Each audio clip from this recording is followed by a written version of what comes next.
Press conference हुआ मायावती जी का, फायदा मुझे हुआ नहीं, मैं तुम्हारी बुआ नहीं। क्या बढ़िया था गुरु।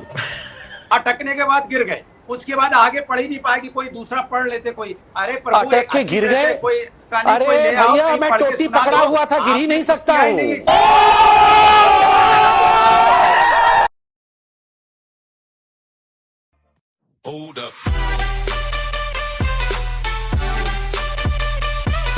भदौरिया जी सुनिए सवाल। 2012 में अखिलेश यादव ने भदौरिया जी से कैसे सवाल कर रहे हैं, फिर वो चालू हो जाएगा, बंद नहीं होंगे। कमाल है ये। रिजर्वेशन क्यों नहीं दिया?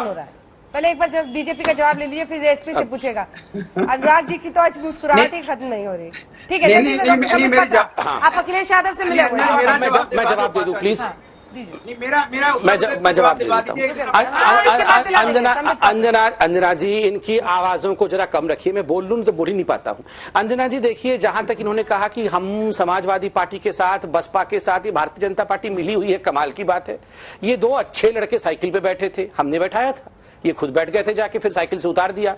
फिर बुआ भतीजा बने थे, ये बुआ भतीजा, रोज बुआ मैं तेरी भतीजा, ये सब कुछ चल रहा था। उसके बाद चुनाव खत्म हुआ, प्रेस कॉन्फ्रेंस हुआ मायावती जी का, फायदा मुझे हुआ नहीं, मैं तुम्हारी बुआ नहीं।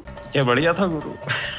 अभी देखिए, अभी संजय सिंह के साथ बैठे हुए हैं, अब थोड़े दिन इंतजार करिए और सऊदीन ओवैसी के साथ भी बैठे हुए नजर आएंगे। इनका कोई भरोसा नहीं है, वो उनके साइकिल के कैरियर में सब लोग बारी बारी से बैठ रहे हैं, उसके बाद बारी बारी से उतर रहे हैं।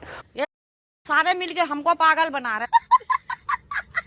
दूसरी बात देखिए, यहां पर उत्तर प्रदेश की डेवलपमेंट और कोरोना के बारे में दो शब्द मैं कहना चाहूंगा, क्योंकि मुझसे सवाल पूछा गया।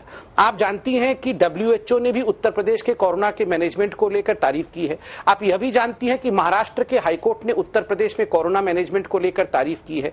देखिए, जहां तक मेडिकल कॉलेज की बात की गई है, अटल बिहारी वाजपेयी चिकित्सा विश्वविद्यालय का निर्माण जिस प्रकार से लखनऊ में आरंभ हुआ है, ये अपने आप में बड़ी बात है। 130, आप यहां देखिए, मैं पूरा आंकड़े के साथ बैठा हूं, 3 नए राज्य विश्वविद्यालय खोले गए हैं, 194 राजकीय माध्यमिक विद्यालय खोले गए हैं। बहुत बड़ी फहरिस्त लेके बैठा हूं। मगर रुकिए अंजना जी, मैं जवाब दिया हूं उसका, आप सुनिए ध्यान से जरा। अंजना जी, यहां सबसे महत्वपूर्ण विषय है जिस प्रकार से विभाजन की राजनीति हो रही है। आप कह रही थी, ये अभी कह रहे थे वारिस पठान जी कि हम खाता खोलने वाले हैं। आप खाता खोलिए, आप देखिए जरा भदौरिया जी के खाता में से कितना चला जाएगा। कंपटीशन तो आप लोगों के बीच में हो रही है, आप, समाजवादी पार्टी, बसपा और कांग्रेस, कि कौन किस प्रकार से मुसलमानों को बरगला करके, उन्हें भ्रमित करके ज्यादा से ज्यादा वोट बैंक की राजनीति कौन कर सके। तो ये आप लोग डील करिए आपस में, ये आपस में नहीं। हम नॉन अपीजमेंट की राजनीति के साथ आगे बढ़ेंगे और बिना तुष्टीकरण के आगे चलेंगे। वोट बैंक समझते हैं, चुनाव के वक्त आया, आपने वोट ले लिया।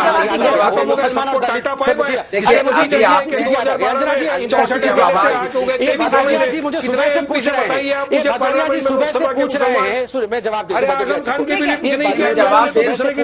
कि संघ ने, अरे भदौरिया जी आपको जवाब दे रहा हूँ। भदौरिया जी सुबह से पूछ रहे हैं दलित और मुसलमान को अध्यक्ष क्यों नहीं बनाया। नहीं, मैं धन्यवाद करता हूँ, समाजवादी पार्टी ने एक मुस्लिम को भी बनाया और एक दलित को भी बनाया। अखिलेश यादव को अध्यक्ष बनाया है और मुल्ला मुलायम जी को मुसलमान को अध्यक्ष बनाया है। कमाल है, आपने पार्टी में मुस्लिम और दलित को अध्यक्ष बनाया नहीं, इसने क्यों नहीं बनाया, उसने क्यों नहीं बनाया, सब जगह आपने कितना टाइम खत्म हो रहा है, एक सेकंड टाइम खत्म हो रहा है, देख लीजिए।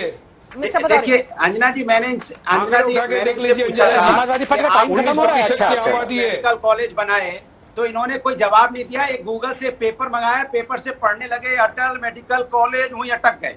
अटकने के बाद गिर गए, उसके बाद आगे पढ़ ही नहीं पाएगी, कोई दूसरा पढ़ लेते कोई। अरे प्रभु, अटक के गिर गए। कोई, अरे भैया मैं टोटी पकड़ा हुआ था, गिर ही नहीं सकता हूँ। आप अटके हुए हो, अटल जी पे अटक गए, उसके आगे बढ़ नहीं पाए क्योंकि वो भी झूठ था कि हम अभी शुरुआत हुई है, कुछ नहीं हुआ है। आपने भाई साहब, कॉलेज बनाया, हम तो रोड बनाया, हम तो यहाँ विषय को रख रहे हैं, कागज से पढ़ के ही सही। आप बताइए, आप तो वो हैं जो टोटी तक को छोड़ते नहीं है।